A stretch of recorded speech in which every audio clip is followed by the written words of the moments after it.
न्याय देने वाला मजिस्ट्रेट है, जज है, और उसके घर में करोड़ों रुपए का जखीरा मिलता है और पुलिस विभाग गृह मंत्रालय के अधीन आता है। इलाहाबाद हाई कोर्ट के जितने वकील हैं उन लोगों ने विरोध किया था कि इस जज को, चूँकि बेईमान और भ्रष्ट जज है, इलाहाबाद हाई कोर्ट में न भेजा जाए। फिर भी सुप्रीम कोर्ट के बेंच ने वहाँ भेजा और उनको ज्वाइन भी करा दिया। उन बेंच के विरोध करने के बावजूद भी बार ने जोरदार विरोध किया कि उनकी नियुक्ति यहाँ नहीं होनी चाहिए। इसका फर्क कितना पड़ेगा देश में?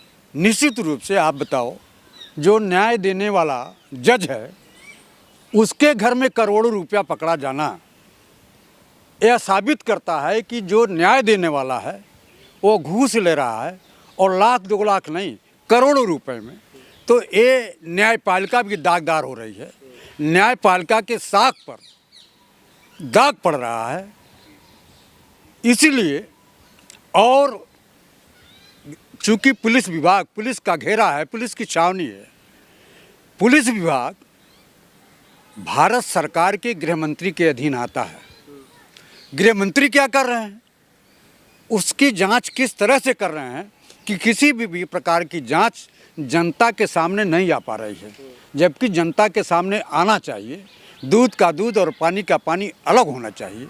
न जाने ऐसे कितने जज हैं जो घूसखोरी करते हैं, उनके बारे में लोगों को जानकारी नहीं है। तो कहा जा रहा है कि ये बंगला भी नहीं खाली कर रहे दिल्ली का, वहाँ पर छावनी में तब्दील कर दिया गया। दिल्ली पुलिस का अधिकारी है, कई सारे लोग हैं। निश्चित रूप से जो जज या किसी भी अधिकारी या IAS या IPS का स्थानांतरण होता है, तो जहाँ स्थानांतरण के बाद उसकी पोस्टिंग होती है वहाँ आवास में जाना चाहिए, वहाँ आवास उनको मिलता है। लेकिन इस जज को पता नहीं कौन सा मोहब्बत है इस बंगले से कि बंगला खाली नहीं कर रहा है।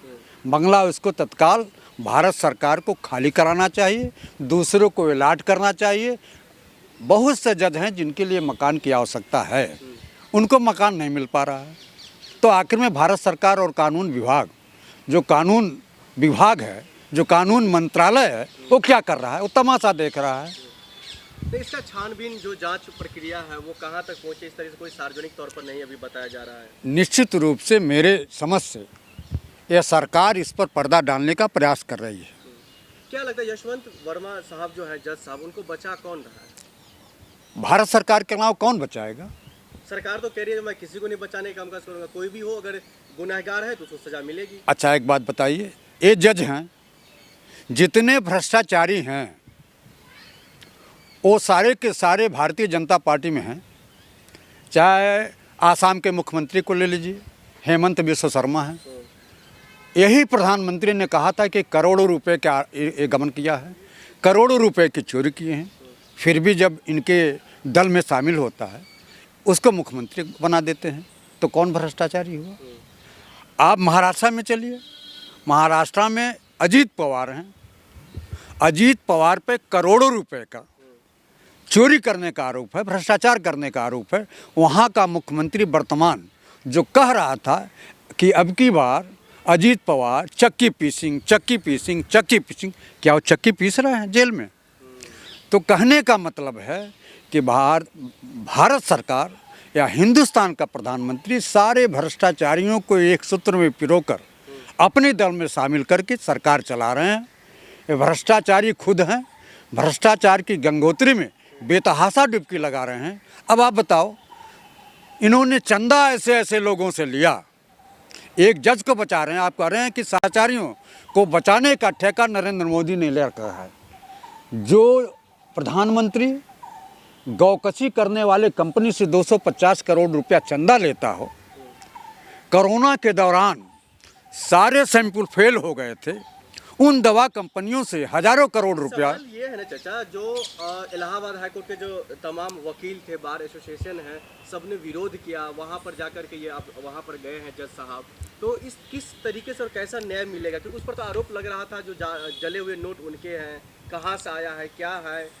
अभी तो भारत सरकार का वित्त मंत्रालय, ईडी कहाँ गई?